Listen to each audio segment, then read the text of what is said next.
Oi, mais uma vez, meu caro ouvinte. Vou começar desse jeito falando hoje sobre a Revolução Francesa e a Era Napoleônica.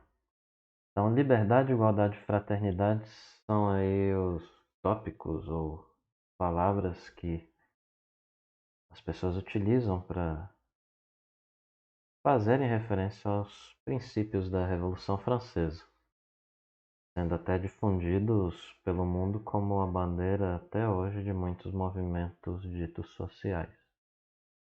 Apesar disso daí, né? Liberdade, igualdade, fraternidade, numa historiografia de verve mais conservadora, haverá de dizer que, na verdade, isso daí era apenas uma utopia ou apenas uma fachada, sendo que liberdade, igualdade e fraternidade não é algo assim para todos, e que foi, de fato, como o próprio nome diz, uma revolução onde houve destruição de uma série de coisas. E aí alguns olham até de maneira negativa, indo um pouco mais além, dizendo que há um negativismo nessa Revolução Francesa. Então, prosseguindo, a Revolução ela é um movimento, obviamente desenvolvido na França, sendo bem redundante, mas aí o contexto é de 1789 a 1799, quando você tem na França algumas provocações que levam a transformações políticas e sociais. Ali você tem participação de vários grupos da burguesia, de populações mais pobres das próprias cidades, bem como também de camponeses que eram bastante explorados pela servidão. Aí, com o fim de um processo longo, a revolução ela acaba destruindo as estruturas do que a gente conhece como antigo regime, que a gente já tratou em aulas anteriores. E aí essa revolução coloca um fim aos privilégios da nobreza, né? Em teoria, é porque burguesia, dependendo do pensamento de análise que você tiver, ou do período histórico, haverá sempre de existir, né? Nunca deixará de existir pobreza nesse mundo no sentido de miséria. Então, no fim desse processo, você traz aí esse conceito, né? Essa mentalidade, melhor dizendo, de uma destruição do antigo regime, buscando acabar com os privilégios nobres.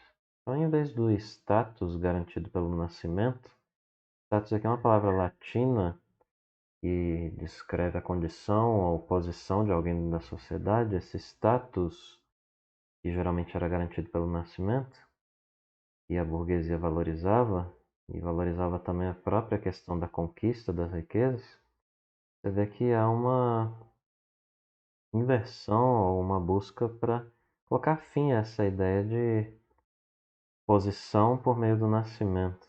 E por conta da repercussão no Ocidente, a Revolução Francesa então ela é conquistada aí até mesmo como um ponto de um marco histórico, porque vai definir aí onde começa a idade contemporânea, na opinião de alguns historiadores. Então, próximo de 1789, nós temos, mas antes de falar das três ordens aqui, ou estados, nós temos ali a França como o país mais populoso da Europa Ocidental. Tinha aproximadamente ali 25 milhões de habitantes. Era governada, como já falamos, por um rei absolutista, que era, no caso, Luís XVI, que controlava os poderes do Estado.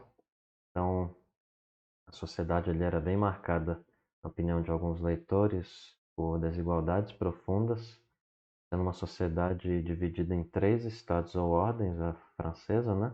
A saber, clero, nobreza e o restante da população que incluía a burguesia. Então, cada um desses estados aí, ele era dividido dentro dele mesmo também.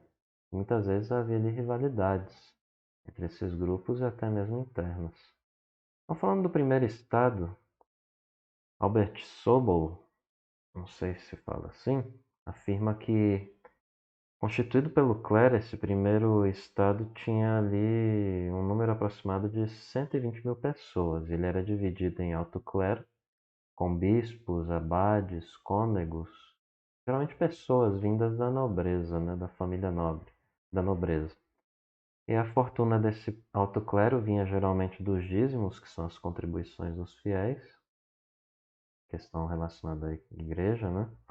Imóveis urbanos também e rurais que a própria igreja tinha, né? Baixo clero, que era composto por sacerdotes pobres, muitos eles tinham ali parte no sentido de serem simpatizantes das ideias da Revolução. Eles eram responsáveis por paróquias, né? Igrejas mais carentes. Em se tratando do segundo estado, ele era composto pela nobreza, com cerca de 350 mil pessoas, e era dividido em três grupos principais. Nobreza cortesã, que era formada ali por cerca de 4 mil pessoas, apesar de ter historiador que não gosta de ficar trabalhando com número, né? Porque diz que números são questões ilusórias, mas essas pessoas aqui elas viviam no Palácio de Versalhes. Hoje, se você vai à França, é muito perto por conta do metrô, né? Eu acho que uns 20 minutos, talvez, ali, estourando 30 minutos do centro, talvez, de Paris, se não me falha a memória, você consegue chegar a Versalhes. E na época era um lugar bem distante, né? Da própria França em si, no sentido de Paris, melhor dizendo. Eu falei França um pouco atrás, é Paris. Então, em torno do rei, esse povo ficava no Palácio de Versalhes e recebia ali pensões do Estado. A nobreza provincial era formada por nobres, muitas vezes empobrecidos, que viviam no interior, nas províncias, e que ficavam ali sobrevivendo à custa de taxas cobradas de camponeses a título de direitos feudais. E a nobreza de toga, que era formada por burgueses ricos, que compravam títulos de nobreza e cargos políticos, bem como também administrativos. Quanto ao terceiro estado, ele era composto ali pela maior parte da população, com 24 milhões de pessoas nos cálculos de alguns, com vários grupos sociais, como os camponeses, que são trabalhadores rurais, que viviam ali debaixo de vários tipos de regimes de trabalho, sendo livres, semilivres ou até mesmo servos, que eram presos às obrigações feudais. São os culottes, é uma camada social urbana ali com uma aproximação de 200 mil pessoas, que ficava concentrada em Paris, composta por aprendizes de ofícios, assalariados e desempregados também, que geralmente eram marginalizados. Essa expressão que está aí na tela, ela significa, traduzindo para o português, sem culotte. E eu li de maneira bem portuguesa, né? Sans culottes, que refere-se aí a calças largas usadas pela população. Isso aí é uma expressão francesa, não cheguei a pesquisar, apenas li um texto e está aí, né? Mas se for francês, eu penso que deve ser dito sans culotte ou culotte, alguma coisa assim. Então, são essas calças largas que eram usadas pela população mais pobre da França e contrasta com uma calça mais justa. São os culottes, que era usada ali, calça justa era usada pela nobreza, nesse culotte. E a pequena burguesia, com pequenos comerciantes e artesãos. Temos também aqui a média burguesia, com profissionais liberais como médicos, advogados, professores e comerciantes. E, por fim, alta burguesia, com banqueiros, grandes empresários e comerciantes. E aqui a gente inclui tanto os que compravam como os que vendiam mercadorias coloniais. E num panfleto ali de 1789, um panfleto político, o abade Emmanuel Joseph Sieyes, ele resume bem a situação do terceiro estado ao afirmar que o que é o terceiro estado? Tudo. O que ele tem sido na política? Nada. O que ele pretende? Ser algo. É extraído de uma obra francesa aí. Desde a metade do século XVIII, a França ela apresenta ali sinais de uma crise econômica cada vez maior. Na época, essa economia francesa ela era, em sua maior parte, agrária. 80% da população trabalhava no campo, mas a produção dos alimentos não atendia de maneira satisfatória às demandas da sociedade. E aí você junta aí problemas climáticos, seca, inundação, que acabam agravando a situação desde 1784. E aí você tem então a baixa produção, preço do alimento aumenta e uma grande parcela da população sofre aí de miséria e fome. Além disso, nós temos aqui o fato da indústria têxtil do país passando dificuldades por causa da concorrência dos tecidos ingleses, que a gente também já comentou em aulas anteriores, que invadem o mercado interno da França. Isso aí provoca desemprego de vários operários do setor têxtil francês, aumenta o número de pessoas passando fome ou dificuldades financeiras e assim você tem uma marginalização urbana crescente. E aí junta isso a burguesia francesa, que é ligada à manufatura e ao comércio, vai ficando cada vez mais descontente. O governo francês atravessando então uma crise financeira desde esse reinado ali do rei Luís XIV, com as despesas do Estado, melhor dizendo, cada vez maiores as receitas do Tesouro Público. A situação vai ficando cada vez mais grave por causa de guerras também que o país se envolve na Europa, como a Guerra dos Sete Anos, que também já tratamos. Na América também, com a Guerra de Independência dos Estados Unidos, que também já falamos na aula anterior. E aí, para resolver essa deficiência aí crônica, né, financeira, o ministro de Finanças ele busca promover uma reforma tributária, visando a eliminação da isenção de impostos concedida ali ao clero e nobreza. Mas esses estamentos eles não queriam perder os seus tradicionais privilégios. Então, no slide seguinte, tem aqui um quadro. Você vai observar que é uma imagem, uma gravura, melhor dizendo, popular francesa, de 1789, que representa bem essa ideia dos três estados do antigo regime, né? Clero, nobreza e trabalhadores. E aí fica bem claro, isso daí não precisa de explicação. Se tiver dúvida aí, você volte um pouco na aula aí, tente adivinhar. Então, o processo revolucionário francês ele dura ali cerca de 10 anos. Há historiadores que sustentam que esse processo ele tem alguns momentos importantes que eu trago aqui debaixo do tópico 17.2. Vou começar pelo primeiro subtópico aqui, que é a revolta aristocrática. Para conseguir resolver a questão da crise financeira, alguns membros do governo francês eles passam a pensar no aumento da cobrança de impostos. E se não fosse possível aumentar a carga tributária do terceiro estado, eles precisariam ali cobrar impostos então da nobreza e do clero. E para discutir essas questões de crise, a nobreza, o clero e os ministros da corte, eles pressionam o rei para que ele convocasse uma Assembleia dos Estados Gerais, que é uma instituição parlamentar antiga na França, que não se reunia na época, já tinham 175 anos. E ali então participavam representantes dos três estados. E no seu sistema, que era um sistema de votação tradicional, cada estado ia ter ali direito a um voto. Então você tinha ali clero e nobreza, que ficavam geralmente unidos, e ficavam com dois votos contra um do terceiro estado. Então a convocação que ocorre ali, ela vem trazendo ali a ideia dos Estados Gerais reunindo em maio de 1789. A consequência dessa convocação é devastadora, obviamente, a gente vai observar para a nobreza e para o clero, e também para o próprio regime absolutista que é representado pela figura do rei. E por que isso acontece?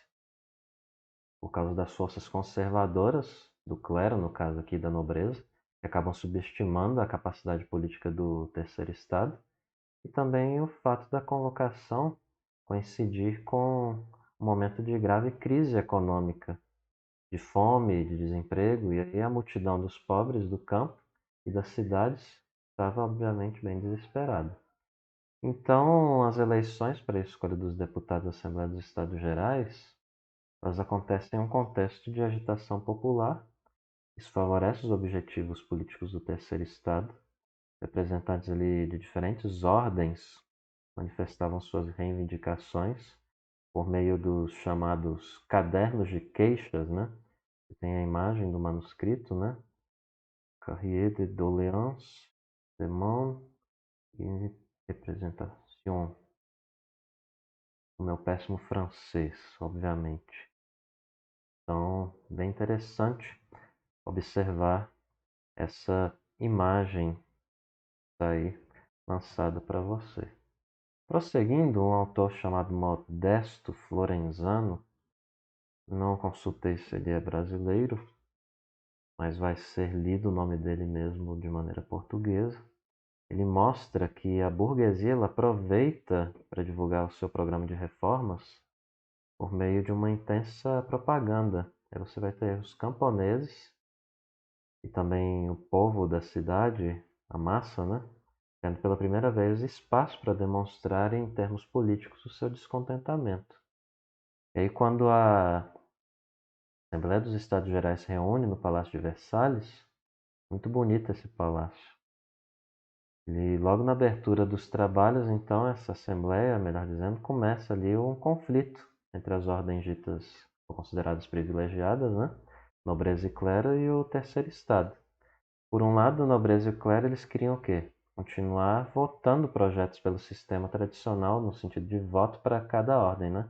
Um para cada ordem, independente do número de representantes que tivessem ali. Enquanto que o terceiro estado, por outro lado, que tinha mais deputados, que a própria nobreza e o clero, o primeiro e o segundo estado, acabou exigindo o terceiro estado o quê? Que a votação fosse individual, mostrando então o quê? Um voto para cada representante, não um voto para o grupo. E aí isso tornaria possível esse grupo do terceiro estado fazer o quê? Vencer, fazer suas próprias decisões terem peso e valerem. E aí, apoiados pelo rei, os deputados da nobreza e do clero, eles recusam essa proposta do terceiro estado e eles entram no impasse.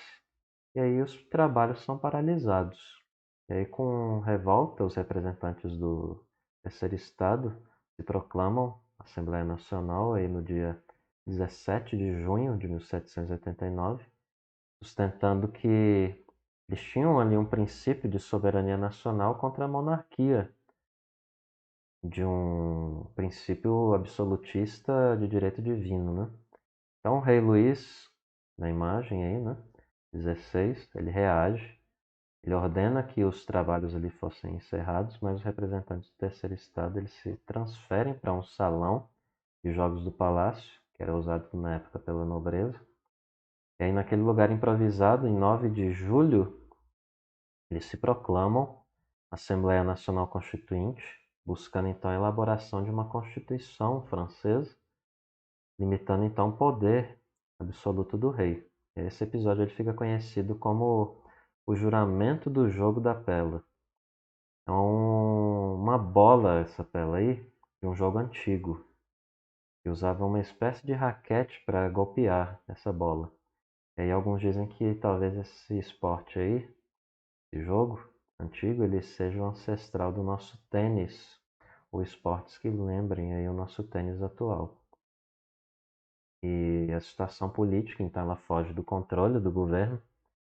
O rei Luís XVI ele tenta dominar a revolta, organizando tropas para combater ali as revoltas feitas por aqueles membros do terceiro estado, mas a rebelião ali, ela já tinha tomado conta das ruas de Paris. E um dos principais lemas que acabava sendo ali repetido pelos revolucionários era o quê? Aquilo que ficou conhecido pela própria Revolução Francesa, né? Liberdade, igualdade e fraternidade. E aí, em 14 de julho de 1789, uma multidão ela invade uma antiga prisão, a prisão da Bastilha, que era ali um símbolo do poder absoluto do rei, onde tinham que ali presos políticos, no sentido de serem inimigos da monarquia francesa, e eles são libertos. O povo ali se apodera das armas que estavam ali na Bastilha. Aí de Paris a revolta ela começa a se espalhar de maneira popular pela França. E aí já sem força para conter a rebelião, o rei Luís XVI ele é obrigado a reconhecer a legitimidade dessa Assembleia Nacional Constituinte que nós estávamos falando e estamos ainda falando. E essa Assembleia Constituinte ela se vê forçada a tomar atitudes imediatas para acalmar os ânimos dos grupos revolucionários que agiam pela França. E em várias regiões do país, alguns castelos são incendiados. Você tem caos ali em que membros da nobreza são punidos, por exemplo, com tortura, enforcamento, esquartejamento. E aí você pode questionar, né, dessa perspectiva. Essa liberdade, igualdade e fraternidade aí é para quem convém a eles, né? Não é para todos, conforme geralmente o povo aí tende a proclamar, né? Esses episódios aí que começam no mês de julho, eles ficam conhecidos como o Grande Medo. E aí já na noite de 4 de agosto de 1789, a Assembleia Constituinte ela decreta o fim do regime feudal. Ela abole os direitos senhoriais sobre os camponeses, os privilégios tributários do clero e da nobreza, e assim todos deveriam pagar impostos. E então, em 26 de agosto, a Assembleia ela proclama a Declaração dos Direitos do Homem e do Cidadão, que é a Declaração des Droits de l'Homme, Declaração dos Direitos do Homem, e tem ali também do Cidadão, né? Que está ali embaixo, bem pequenininho. É uma imagem que representa essa questão aí. Então, o que ela apresenta aí? Os principais pontos: respeito pela dignidade das pessoas, os estudiosos tendem a fazer a leitura, né? Pode discordar disso daqui, liberdade de pensamento e opinião. É bem interessante você consultar isso aqui para você ter a sua própria opinião, né? Luz do contexto, o documento inserido dentro do contexto, o que estava acontecendo ali ao redor, né? Como eu mencionei. Igualdade do cidadão diante da lei, direito à propriedade individual, direito de resistência à opressão política. Tem também a declaração, de outra maneira, né? E aqui eu destaco que ela proclama vários princípios de filósofos iluministas. Em questão política, representa ali uma transição dos súditos do antigo regime para cidadãos, de súdito a cidadãos. Então, súdito no antigo regime viram ali cidadãos do Estado contemporâneo, ou novo regime, né? Então, durante o antigo regime, os súditos eles eram educados para o quê? Para obedecerem ao soberano absolutista. E aí os estudiosos eles dizem, agora, como que é conhecido ali por conta dos líderes da Revolução Francesa, eles enfatizam que os cidadãos lutam por direitos de participar da vida pública. E aí eles buscam influenciar as decisões do governo. E aí, em 1790, prosseguindo, a Assembleia Constituinte ela confisca várias terras da igreja, subordina o clero à autoridade do Estado. E essa medida, então, ela é tomada aí por meio de um documento conhecido como Constituição Civil do Clero.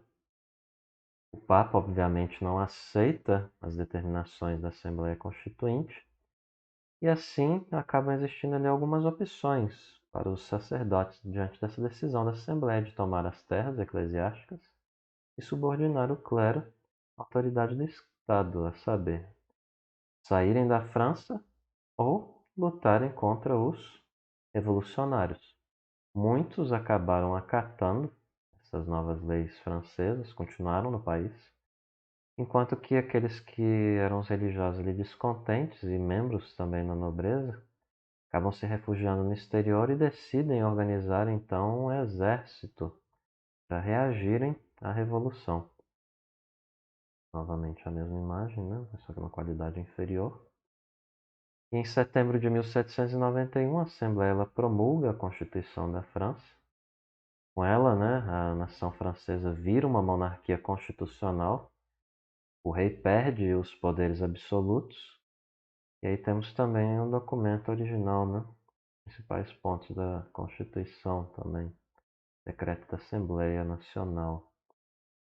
Entre os principais pontos da Constituição, então, estão organização social, né? Você tem o estabelecimento da igualdade jurídica entre todos os indivíduos, a extinção ali dos privilégios do clero e da nobreza, mas com a manutenção da escravidão nas colônias.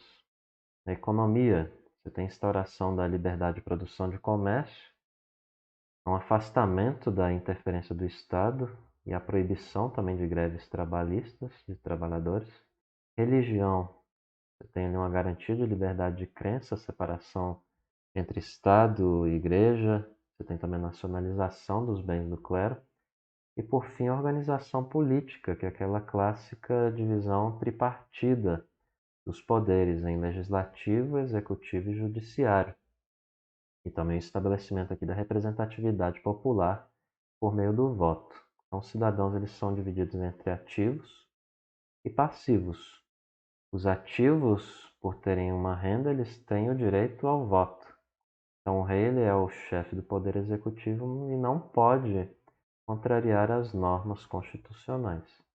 E as mudanças trazidas por essa Constituição, na leitura de alguns estudiosos, elas não beneficiam pobres, não beneficiam mulheres. Eles enfatizam muito isso, né? Eles dizem que essas duas classes de pessoas são excluídas dos direitos políticos, não podem votar, não podem ser votadas, apesar aí de serem a maioria da população. E alguns calculam aí que seja 80% da população. Então, o rei Luís XVI, inconformado com a perda do poder, ele conspira contra a revolução. Ele fazia contatos com nobres franceses que estavam no exterior, também entrava em contato com monarcas da Áustria, da Prússia. E tudo para quê? Para formar um exército para invadir a França e tentar aí reconquistar o poder e a própria monarquia absolutista.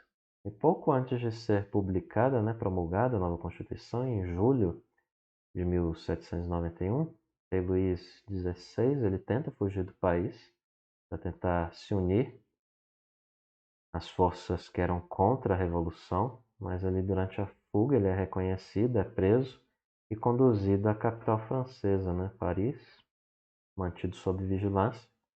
O exército austro-prussiano invade a França, conta com apoio secreto da família real e acabava transmitindo os segredos militares ali para as tropas estrangeiras. E para defender então o país, líderes revolucionários aí como Danton, Marat, eles apelam aos cidadãos para que eles lutassem em defesa da pátria. E em 20 de setembro de 1792, o exército invasor ele é derrotado pelas tropas francesas na batalha conhecida como a Batalha de Valmy. E você tem uma imagem, uma pintura retratando essa batalha. Então, a vitória contra os exércitos estrangeiros acaba dando força então aos revolucionários franceses. Os principais líderes da revolução eles decidem proclamar a República. Isso acontece em 1792. Luís, o rei, 16º, mantido preso debaixo da acusação de traição à pátria. E com o novo sistema de governo, a Assembleia Legislativa é dissolvida e é criada a Convenção Nacional, que tinha a principal missão de criar uma nova Constituição para a França. Agora seria de um caráter republicano. Então você tem ali, surgindo nessa época, termos que são bastante conhecidos até hoje, para fazerem referência ou referências a grupos políticos como direita, centro e esquerda. Então, na convenção, as forças políticas mais importantes aqui que destacamos são os girondinos, que são representantes da alta burguesia. Você tem aqui comerciantes, armadores, banqueiros, pessoas que defendem posições moderadas. Eles tinham medo ali que as camadas populares assumissem o controle da revolução. Então, na sala de reunião, eles sentavam à direita da presidência. Então, você entende aí, a direita, E aí tem gente que associa hoje, até hoje, a ideia de direita como se fosse contra os pobres, Para difamar e ter um argumento ridículo. E o mesmo acontece da esquerda ao falar que a esquerda só se preocupa com o pobre. E esses extremos, essas generalizações são burras, Toda generalização tende a ter por trás de si uma preguiça. Mas prosseguindo, você tem também os jacobinos, representantes de uma pequena e média burguesia. Você tem ali o quê? Profissionais liberais, lojistas, funcionários e representantes do proletariado de Paris. Eles defendem umas posições mais radicais e populares e ficavam à esquerda da mesa da presidência. E a planície são representantes ali de uma burguesia que geralmente é encarada como oportunista e ficava mudando de posição de acordo com as conveniências, embora de maneira frequente tendesse a apoiar os girondinos, né? Eles sentavam ao centro da sala de reunião. Então, quando Luís XVI ele é levado ali para julgamento, interrogatório aí no caso, você tem na imagem do Luís, você tem ali os jacobinos que tentam defender o rei,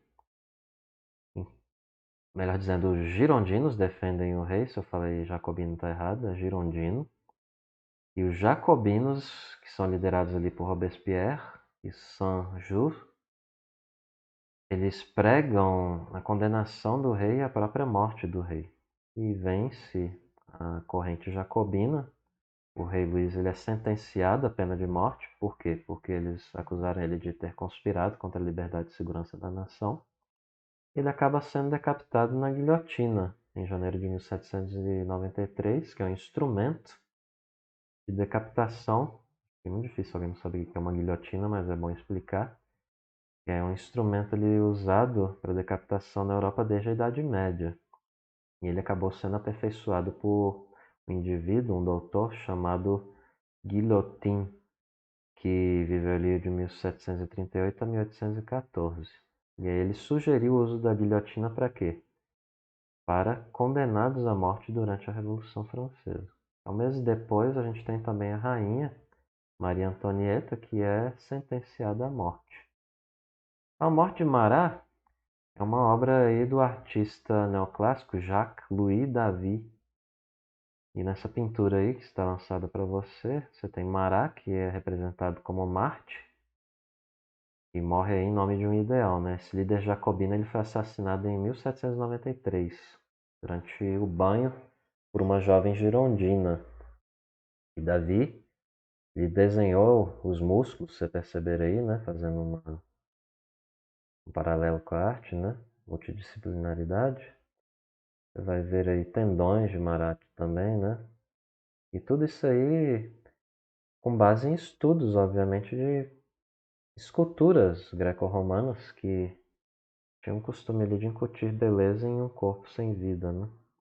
A execução do rei provoca ali de maneira interna a revolta dos girondinos, que acabaram sendo os defensores do monarca, né? E no exterior, a reorganização das forças estrangeiras também, né? Partidários do absolutismo. É para enfrentar essa situação, os jacobinos que tinham assumido o poder, fortalecidos ali pelo poder popular, eles criam vários órgãos responsáveis pela defesa da revolução, e que destacamos o Comitê da Salvação Pública, que era responsável pelo controle do exército e administração do país, e também o Tribunal Revolucionário, que era responsável por vigiar, prender, punir traidores da causa revolucionária ali, né? Então, o tribunal ele é responsável pela morte de muitas pessoas, milhares, e elas consideradas inimigas da revolução ou suspeitas de conspiração contra ela. E aí os historiadores mexendo com números estimam aí que entre 40 e 50 mil pessoas tenham sido executadas nessa época. Também ficou conhecido como terror. Foi instalada uma ditadura ali dos jacobinos debaixo da liderança de Robespierre. O Robespierre. Então você tem o período ali considerado mais radical da Revolução, tem implementação de propostas muito ousadas também dos revolucionários. O governo ele tabela preços de alimentos, cria impostos sobre os mais ricos, abre escolas públicas, institui o divórcio e abole a escravidão em colônias francesas. E durante o governo de Robespierre, a gente tem aí entrada em vigor a nova Constituição da República de 1793, que acabava assegurando ali o voto universal masculino, direito de rebelião e de trabalho e subsistência. Ela também declara ali que o bem comum, a felicidade de todos, era o objetivo, né, do governo. Então é meio complicado isso, né? Onde todos vão ser felizes, ninguém é agradado, né? É uma crítica que também é feita aí essa questão. Então, aliviadas as tensões sejam aí da ameaça estrangeira, os girondinos e o grupo da planície eles entram em união contra o governo de Robespierre e sem o apoio esse Robespierre ele não consegue reagir aos seus opositores e acaba sendo preso em 1794. Logo depois é guilhotinado e isso sem julgamento. E depois de Robespierre ter sido tirado do poder, a Convenção Nacional ela passa a ser controlada por girondinos. Com uma nova orientação política, a Convenção ela decide criar uma outra constituição para a França. E ela é terminada ali em 1795. Ela estabelece uma continuidade do regime republicano, seria controlado pelo diretório, que era composto ali por 5 membros eleitos pelo Poder Legislativo. E esse diretório ele vigora de 1795 a 1799, um período ali que tenta conter o descontentamento popular e também reforçar o controle político da burguesia sobre o país. Paralelo a isso, o território francês ele volta então a ser ameaçado por forças absolutistas vizinhas. É nessa época aqui que enquadramos e colocamos aqui no contexto o jovem general Napoleão Bonaparte, que ganhava cada vez mais prestígio por conta da sua atuação militar em lutas de defesa do governo francês. E na data de 10 de novembro de 1799, conhecida aí como 18 de Brumário pelo calendário da Revolução, Napoleão Bonaparte, apoiado pelo exército e pela burguesia, ele dissolve o diretório e estabelece um novo governo que é chamado de consulado. Nesse episódio ele fica conhecido como o Golpe de 18 de Brumário. E aí o novo governo ele encerra aquele período ali que a gente conhece como o período da Revolução, né? O ciclo revolucionário. E lembre-se aí que eu falei, né? 10 de novembro de 1799, e Napoleão ele dissolve o diretório, né? Data aí 18 de Brumário pelo calendário da Revolução. Mas o que é esse calendário da Revolução? É um calendário que foi instituído ali em 1793 pelos revolucionários franceses, né? Contaram ali o ano 1, começando com o fim da monarquia francesa, isso aí foi em 1792, né? 22 de setembro. E aí os meses passaram a ser divididos a partir daquela data, nomeados segundo as características das estações do ano ali no hemisfério norte. Então você vai ter ali, por exemplo, Brumaire, que é brumoso, né? Segundo mês do calendário, e vai de 23 de outubro a 21 de novembro. Você tem também Nivose, que é nevoso, que é o quarto mês, que vai ali de 22 de dezembro a 21 de janeiro. Você tem também o que? Ventoso, que é o ventoso, sexto mês. Vai de 19 de fevereiro a 20 de março. Então, Napoleão Bonaparte, ele conquista o poder na França, governa o país ali por aproximadamente 15 anos. E nesse período ele conquista aí uma boa parte da Europa, né? Ele comanda as forças francesas nessa tarefa. E de acordo com Eric Hobsbawm, o governo de Napoleão Bonaparte ele impacta tanto a história da França que as grandes carreiras da vida pública francesa, o exército, o funcionalismo público, a educação e o direito, ainda têm formas napoleônicas. Apesar disso, a figura de Napoleão ela também é medida pela tragédia, de acordo com alguns leitores, né? Porque aproximadamente 1,8 milhão de franceses acabam mortos por causa das guerras napoleônicas. Então, o período de Napoleão ele é conhecido ali como Era Napoleônica também, né? E para os historiadores esse período ele pode ser dividido em 3 momentos, conforme eu destaco aqui a partir do tópico 17.3, os subtópicos. Começar pelo subtópico primeiro.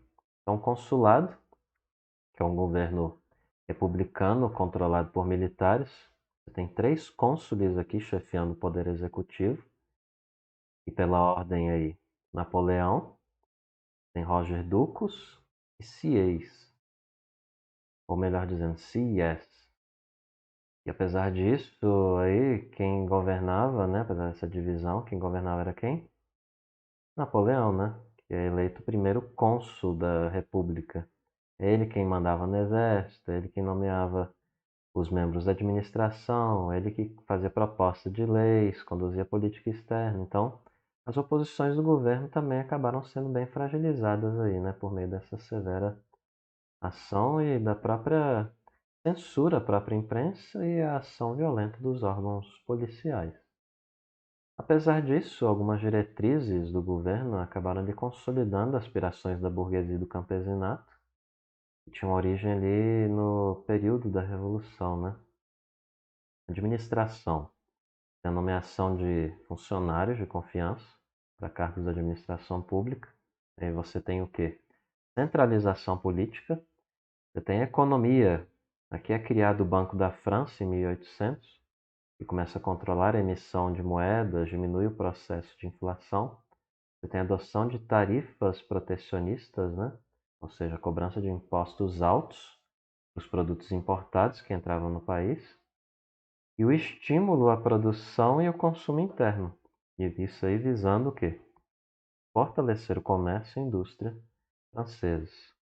Educação. O ensino ele é reorganizado e passa a ter como missão principal o desenvolvimento do cidadão francês, na opinião de alguns estudiosos. A educação pública é convertida em um importante meio de formação nacional do povo.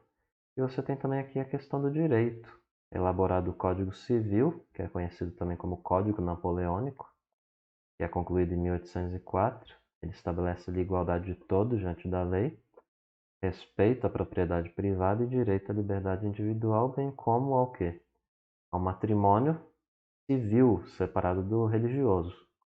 Então, o conteúdo desse código, ele reflete aí os interesses em grande parte da burguesia, a leitura de alguns historiadores e do campesinato, a quem foi facilitado o quê? O acesso à propriedade da terra. O Napoleão, como já falamos, é uma figura bem contraditória. Por um lado, ele representa ali valores libertários da Revolução Francesa. Por outro, ele assume um papel ditatorial. Ele se apresenta como líder de governo de conciliação, ganha força política, popularidade também. Em 1802 é proclamado cônsul vitalício, ganha ali o direito de indicar o seu sucessor. E na prática isso significa um retorno maquiado, né, à monarquia, que ocorre de maneira efetiva em 1804, por meio de um plebiscito, que estabelece ali que quase 60% dos votantes, confirmando, melhor dizendo, né, o restabelecimento do regime monárquico. Napoleão então é indicado para ocupar o trono francês com o título de imperador, 2 de dezembro de 1804, muito conhecida essa cena aqui, né, que vamos apresentar no próximo slide. A gente tem uma festa que é formalizada ali para a coroação do Napoleão I na Catedral de Notre-Dame. Nossa Dama, né? Conhecida ali muito pelo filme do Corcunda de Notre Dame, né? No auge então da cerimônia, o imperador Napoleão, num gesto que surpreende a muitos, né? Na época, tira das mãos ali do Papa Pio VII a coroa, né? Ele tinha viajado para Paris só para coroar o cara. E ali Napoleão toma a coroa da mão dele e coloca sobre a própria cabeça, né? E com isso ele quer mostrar o quê? Eu não admito autoridade superior à minha. Mas não é isso que ele estava demonstrando, né? Está dizendo, eu sou a suprema autoridade, autoridade superior. E aí depois ele vai e coroa a sua esposa, que é a Imperatriz Josefina. Então você tem um quadro, né, por sinal muito bonito, que retrata isso, né? Do Jacques-Louis David. É formada uma nova corte, com os membros da elite militar, tá aí a imagem mais ampliada, melhor qualidade do quadro, né? E formada a nova corte com os membros da elite militar, a alta burguesia e a antiga nobreza. E como símbolo desse poder do Império Napoleônico, a gente tem a construção aí de monumentos marcantes. Você tem o Arco do Triunfo, por sinal muito belo, inspirado na arquitetura clássica romana. Parece baixo, mas é muito alto. Você tem uma visão muito bela da cidade lá. À noite, então, a cidade é uma maravilha de beleza. Então, a ambiguidade da figura de Napoleão ela pode ser ilustrada até mesmo naquilo que a sua figura provoca, por exemplo, no compositor Ludwig van Beethoven, que viveu ali de 1770 a 1827. Em 1803, o Beethoven ele estava bem entusiasmado com a Revolução Francesa e os seus desdobramentos. E aí nessa época que ele dedica a sua terceira sinfonia heróica, que é conhecida como uma de suas obras-primas. Ele dedica ela a Napoleão, a quem ele considerava um herói republicano. E apesar disso, quando Napoleão ele declara a si como imperador, é dito que o Beethoven ele rasga sua dedicatória após ter afirmado de maneira bem furiosa essas palavras aí, né? Ele disse isso aí e depois rasgou a dedicatória. Eis o que ele disse. Agora também, ele, Napoleão, irá colocar debaixo dos pés todos os direitos do homem. Ele pisará, né? Todos os direitos humanos, satisfazendo só a ambição pessoal. Agora ele irá considerar a si superior a todos os homens. Ele se considerará acima, né, dos outros, tornar-se-á um tirano.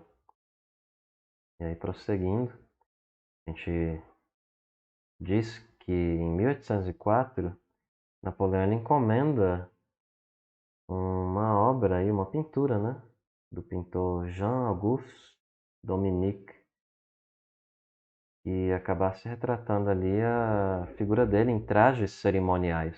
E aí você tem essa imagem aí, né, encomendada. E nós prosseguimos falando aqui que, como imperador, como comandante das Forças Armadas, Napoleão ele lidera ali várias guerras para expandir então o domínio francês. O exército francês ele fica conhecido aí como um dos mais poderosos, ou até mesmo o mais poderoso da França, na opinião de alguns. Ele é fortalecido por armas, soldados, munições, e ali por cerca de 1812, o Império Francês, conhecido como Napoleônico na época, né, atinge sua maior extensão, domina ali quase toda a Europa Ocidental, boa parte da Oriental, compreendendo uma população de aproximadamente 50 milhões de habitantes. Seria ali, a estimativa de alguns, um terço, quase um terço da população da Europa na época.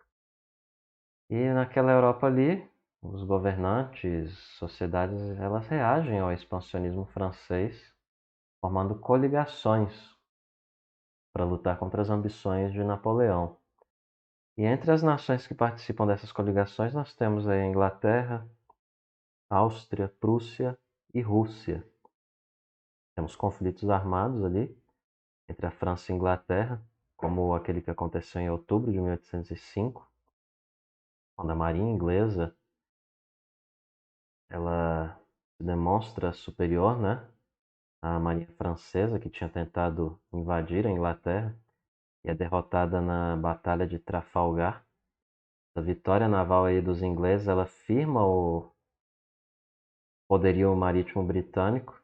Mas apesar disso aí, a gente tem nos anos seguintes as tropas de Napoleão conseguindo vitórias terrestres sobre seus inimigos, sendo aí as mais destacadas as batalhas aí de batalha, melhor dizendo, de Austerlitz na Áustria em 1805 e as vitórias ali na Prússia em 1806 e Rússia em 1807. Então, o governo de Napoleão, ele inconformado com a derrota naval, né, para os ingleses, ela busca enfraquecer a Inglaterra ali de outras maneiras. Ela decreta à França o quê? Em 1806, o bloqueio continental. O que é esse bloqueio continental? Os países europeus que foram submetidos pelos franceses, né, foram ocupados ali, eles teriam de fechar os seus portos ao comércio inglês. E qual que era o propósito para isso? Tentar sufocar a Inglaterra, a economia dela, né? O governo português ele não adere a esse bloqueio continental e aí, consequentemente, Portugal é invadido por tropas francesas e a invasão de Portugal, como já tratamos, ela obriga o príncipe regente Dom João e a família dele, né, a família real, a irem para o Brasil, que era a principal colônia, né, e a própria transferência da sede do governo português para o Rio de Janeiro em 1808. E a partir de 1810, política militar do Napoleão ela é contestada cada vez mais por várias camadas da sociedade francesa. Você tem milhares de pessoas lamentando mortes de familiares em campos de batalha, o próprio grande custo material das guerras, que trazia crise dentro do próprio Estado francês. Fora da França, você também tem as invasões napoleônicas despertando o quê? Reação nacionalista dos povos conquistados. Você tem o bloqueio continuar em Inglaterra, que não surtiu o efeito total, né, que foi desejado por Napoleão. Você tem o que mais? A maioria dos países debaixo da influência francesa, uma economia que a maior parte da economia era agrícola, e aí depende de produtos industrializados vindos do exterior, e por causa disso alguns governos acabam fazendo o quê? Rompendo com o bloqueio, como é o caso da Rússia, sendo um país basicamente agrícola, teve que negociar seus grandes estoques de cereais com os ingleses, abandonando então o bloqueio em dezembro de 1810. E aqui deixa eu tirar o meu rosto da frente para que você possa ver a legenda melhor. Tem aí, né? Dê uma pausa, interprete aí e eu volto ao meu rosto e prossigo. Em represália à decisão do czar, czar aqui é um título dado aos imperadores russos. Esse título czar ele também era dado aí num período para os antigos sérvios e búlgaros. Então, em represália à decisão do czar, né, que falamos há pouco, de romper com o bloqueio, né, o czar Alexandre I, ele abandona o bloqueio, o governo francês faz o quê? Decide invadir a Rússia, isso aí em 1812. E aí o exército francês se prepara, né, de maneira poderosa, com ali aproximadamente 600 mil homens e 180 mil cavalos. E os franceses, acostumados com grandes vitórias, eles conduzem o exército ali pelo território russo, enquanto que as tropas czaristas elas batiam em retirada, colocando fogo nas plantações, nos abrigos, para quê? Para destruírem tudo o que pudesse ser útil aos invasores. Isso era uma estratégia de guerra, né? E aqui eu trouxe uma imagem recente, aqui se não me falha a memória, é Saddam Hussein aqui queimando poços de petróleo. E aqui você tem então mostrando e remetendo a essa estratégia que é chamada de terra arrasada, né? O povo vai passando e vai destruindo tudo para que os oponentes não venham se satisfazer e terem benefício com algo, né? Então, debaixo do comando de Napoleão, o exército francês ele avança até Moscou, chega a ocupar o Kremlin, palácio do czar russo, né? O Kremlin. Mas o frio intenso, a reação do exército russo castigam os franceses. E aí, diante das adversidades, Napoleão ele se vê obrigado a ordenar a retirada do exército francês. A maioria dos soldados franceses acaba morrendo, na verdade, na viagem de volta, por causa do inverno rigoroso, com temperaturas aí abaixo de 30 negativos, né? Menos 30 graus Celsius. Muitas dificuldades também, como de abastecimento, que estava em falta. E aí a estimativa é de 600 mil soldados partindo, com apenas de aproximados aí 40 mil voltando para a capital francesa e num péssimo estado, famintos, esfarrapados, só catástrofe. Essa catástrofe aí militar na Rússia, ela estimula outros países europeus a reagirem contra as investidas da França. E por fim, o exército formado pelos ingleses, austríacos, russos e prussianos invade Paris em 1814. Napoleão é derrubado do poder e enviado para a ilha de Elba, no mar Mediterrâneo. E ele recebe então o título de Príncipe de Elba. Então o trono francês ele é entregue a Luís XVIII, o irmão do último rei absolutista, o Luís XVI. E em março de 1815, Napoleão Bonaparte consegue fugir de Elba e voltar para a França. E ele promete ali reformas democráticas. O rei Luís XVIII, sendo impopular, tropas para prenderem Napoleão são enviadas, acabam se unindo a ele, na verdade. Ele é recebido em Paris como herói, debaixo de gritos como Viva o Imperador, ou coisa do tipo. E ele se instala no poder, obriga a família real a fugir, mas a permanência dele na frente do governo francês dura apenas 100 dias. Daí então o governo dos 100 dias, né? Como o episódio é conhecido. A coligação militar internacional ela rapidamente se reorganiza e marcha contra a França. Napoleão, as suas tropas são derrotadas de maneira definitiva na Batalha de Waterloo, em 18 de junho de 1815. Naquele mesmo ano ali, o Luís XVIII é reconduzido ao trono francês e Napoleão, tendo sido preso pelos ingleses, é exilado na ilha de Santa Helena. É até curioso você pesquisar isso aí no Google Earth, onde ele fica ali no Atlântico Sul até morrer em 1821. E tem quadros sobre a morte dele que você consegue encontrar também no Google Imagens. As conquistas napoleônicas, elas mudam ali a divisão política em quase toda a Europa Ocidental e Central. Em setembro de 1814, após a primeira abdicação ali de Napoleão, os dirigentes dos países vencedores eles organizam aquilo que ficou conhecido como Congresso de Viena, de 1814 e 1815, e tinha o principal objetivo de restabelecer a antiga divisão política do continente europeu.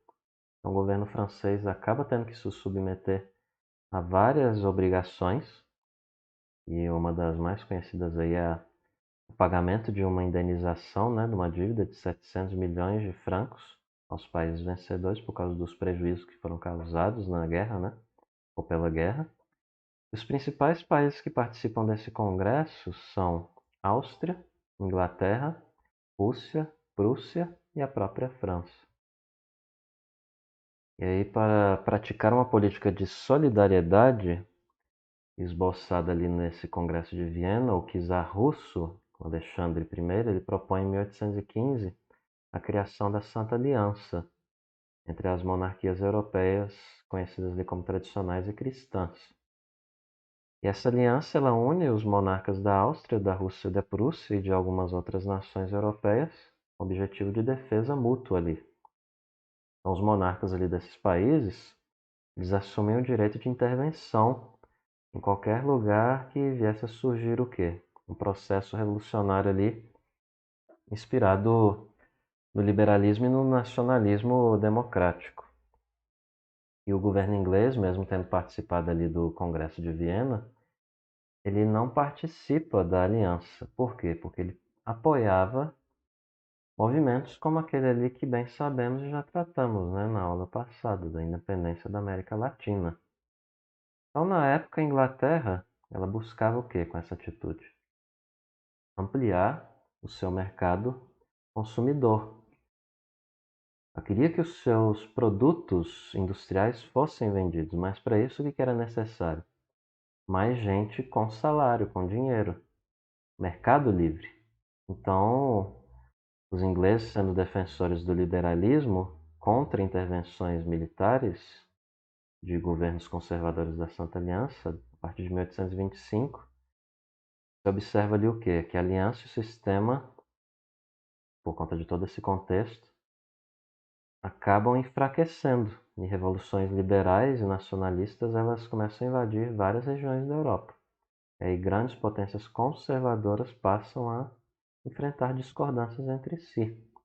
E mais um quadro aqui, um mapa, melhor dizendo, para você conferir. Pausando, por favor. E eu volto à minha face, mais uma vez. E prosseguindo aqui para o tópico final, os tópicos finais, né? Museu do Louvre. O Museu do Louvre, né? Como o povo em português tem costume de dizer. Localizado em Paris, uma região bem central ali, próximo também da Torre Eiffel. É um dos maiores museus do mundo. E de acordo com esse autor, o Jérémy Benoit, muitas obras do Louvre elas são conquistadas justo ali nas campanhas francesas, principalmente da época de Napoleão. E depois do Congresso de Viena, parte das obras ela é devolvida, mas até hoje a gente vê muita coisa lá. E países cujas obras que estão lá e achados e outras coisas, e essas obras são de outros países, né, no sentido onde elas foram compostas, Até hoje fica a discussão, né? De reivindicação, até onde vai, o que é direito, o que não é, né? Daquilo que está sendo exposto ali no Louvre ou em outros museus europeus, né? Por exemplo. É um lugar muito grande, não dá para você visitar esse lugar só em um dia. Acredito que para você ter uma boa vista das coisas lá é necessário uma semana, ou um pouco mais de uma semana. E é muito rico, tem de tudo lá, e de vários períodos da história, de várias culturas e de coisas que você nem imagina. E para revisar, uma questão aqui da UEG. E aí você pausa se não quiser ver as respostas. E a parte B. E finalizamos mais uma aula por aqui.